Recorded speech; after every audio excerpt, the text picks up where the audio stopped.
Student को good afternoon. UGC nurse Saraswati group में आती और मैं education theory classes short classes है। आज की क्लास में हम बात करने वाले हैं बुद्धि के सिद्धांत के बारे में, जो हार्वर्ड गार्डनर ने बुद्धि का सिद्धांत दिया है। तो कौन सा सिद्धांत दिया है हार्वर्ड गार्डनर ने बुद्धि का? तो बहुबुद्धि सिद्धांत दिया है। आप सभी स्टूडेंट अच्छे से इसको अपनी कॉपी में लिख सकते हैं। बुद्धि के सिद्धांत है, ठीक है, हार्वर्ड गार्डनर के अनुसार। तो बहुबुद्धि सिद्धांत अमेरिकी मनोवैज्ञानिक हार्वर्ड गार्डनर ने दिया है। इनकी पुस्तक आप इंग्लिश में लिखा हुआ है, पढ़ लीजिएगा। और प्रारंभ में जो है बुद्धि 7 प्रकार की बताई थी हार्वर्ड गार्डनर ने। इसके बाद जो है 1998 में जो है 8वीं बुद्धि भी बताई, प्रकृति बुद्धि, और 2000 में 9वीं बुद्धि, अस्तित्व बुद्धि, ठीक है। तो इन्होंने टोटल मिलाकर के 9 प्रकार की बुद्धि बताई हुई है हार्वर्ड गार्डनर के अनुसार। तो आपको याद रखना है बुद्धि, इन्होंने हार्वर्ड गार्डनर ने जो है बुद्धि 9 प्रकार की बताई हुई है। तो भाषाई बुद्धि हो जाएगी, तार्किक बुद्धि हो जाएगी, संगीतात्मक बुद्धि हो जाएगी। इंग्लिश भी पढ़ते चलिएगा और ये उदाहरण भी आप देख लीजिएगा, ठीक है। संगीतात्मक बुद्धि, संगीतकार, आपको शब्दों से समझ में आ ही रहा होगा, ठीक है। और स्थानिक बुद्धि हो जाएगा, चित्रकार मूर्तिकार है जैसे कि, ठीक है। और इसके बाद आपका आएगा शारीरिक गतिक बुद्धि। ये देखिएगा शारीरिक गतिक बुद्धि हो जाएगा, ठीक है। तो शारीरिक गतिक बुद्धि से आपको समझ आ रहा है, ठीक है। जैसे कि डांसर हो गया, ठीक है, योगा हो गया, और पहलवान हो गया, हॉकी हो गया, प्लेयर हो गया, फुटबॉल खिलाड़ी, पायलट।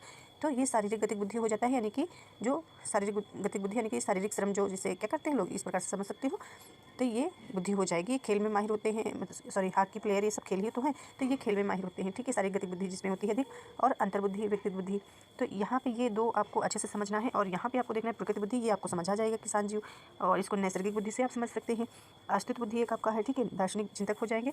और ये दो ये डिफरेंस है, तो इसमें थोड़ा समझने में जो है थोड़ा कन्फ्यूजन रहता है बच्चों को, ठीक है। तो ये होता है इंटरपर्सनल, ठीक है। तो इंटरपर्सनल जो है व्यक्तिगत बुद्धि जो होती है हमारी, ठीक है। तो इसमें अंतर जो लिखा हुआ है, तो यहाँ से आपको समझना है अंतर मतलब होता है, इंटर मतलब बीच में, ठीक है। यानी दो लोगों के बीच जो व्यवहार होता है, जो चिंतन होता है, यानी कि जो बात करते हैं हम दो लोग, ठीक है। जैसे कि आप अपने दोस्त से बात कर रहे हैं, दोस्त आपसे बात कर रहा है, या दो से अधिक लोग समूह में आपके दोस्त हैं बात कर रहे हैं, तो वो आपका हो जाता है अंतर्वैयक्तिक परीक्षण या इंटरपर्सनल हो जाता है।